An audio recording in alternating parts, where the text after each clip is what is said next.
Rave party కేసులో చర్యలు చేపట్టారు బెంగళూరు పోలీసులు. హెబ్బగోడి పిఎస్ కు చెందిన ముగ్గురు పోలీసులపై యాక్షన్ తీసుకున్నారు. రేవ్ పార్టీపై సమాచారం ఉన్నా నిర్లక్ష్యం వహించినందుకు గాను సస్పెండ్ చేశారు ఉన్నతాధికారులు. విధుల్లో నిర్లక్ష్యం వహించిన ఏఎస్ఐ నారాయణస్వామి, కానిస్టేబుల్ దేవరాజ్, గిరీష్ పై వేటు వేశారు. మరోవైపు బెంగళూరు రేవ్ పార్టీ కేసులో దర్యాప్తును ముమ్మరం చేశారు పోలీసులు. డ్రగ్స్ టెస్ట్ లో పాజిటివ్ వచ్చిన వారికి నోటీసులు ఇచ్చేందుకు రెడీ అయ్యారు. మరోవైపు రేవ్ పార్టీకి సంబంధించిన వీడియోలు ఒక్కొక్కటిగా బయటకు వస్తున్నాయి. అయితే టాలీవుడ్ డ్రగ్స్ కదా కంచికి చేరింది అనేసరికి బెంగళూరు రేవ్ పార్టీ రూపంలో మరొకసారి డ్రగ్స్ మరకలు అంటుకోవడం వారిని బెంబెలెత్తిస్తోంది.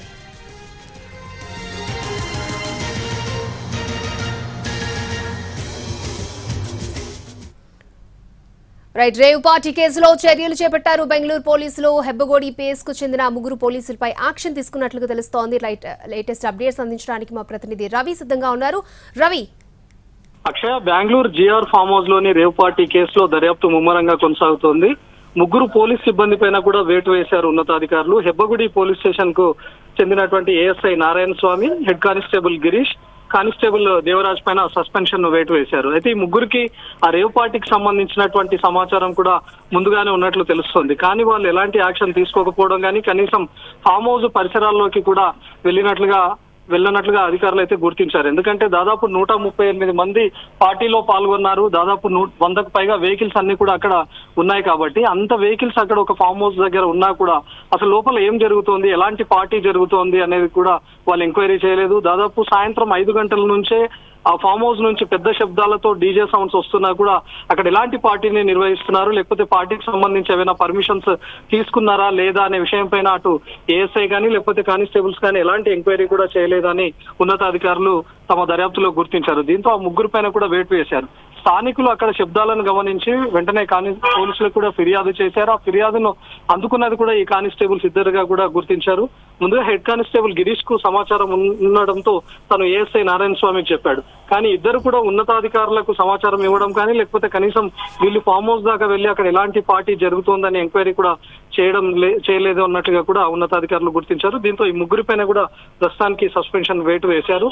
మొత్తం అక్కడ పార్టీకి హాజరైనటువంటి వాళ్ళలో ఉన్నటువంటి 135 మందిని స్థానికంగా ఉన్నటువంటి ఒక ల్యాబ్ లో టెస్టులు కూడా జరిపించారు. అందులో 86 మందికి పాజిటివ్ వచ్చినట్లుగా కూడా తెలుస్తుంది. ఆ పాజిటివ్ వచ్చినటువంటి వాళ్ళకు కూడా నోటీసులు ఇచ్చారు. తర్వాత విచారణకు ఎప్పుడు పిలిచినా కూడా హాజరు కావాలని చెప్పి కూడా ఇప్పటికే సూచించారు. మరి ఇందులో అధికారుల ప్రమేయం ఏమైనా ఉందా, లేకపోతే పోలీసులకు ముందే సమాచారం ఉన్నా కూడా కేవలం అక్కడ పార్టీ జరుగుతుందన్న సమాచారం ఉందా, లేకపోతే రేవ్ పార్టీ జరుగుతుందన్న సమాచారం కూడా ఉందనేది కూడా ఈ ముగ్గురు సస్పెండ్ అయినటువంటి పోలీసు అధికారుల నుంచి కూడా వివరాలు సేకరిస్తున్నారు. అక్షయ, రవి, ఎప్పుడు విచారణకు పిలిచే అవకాశం ఉందంటారు?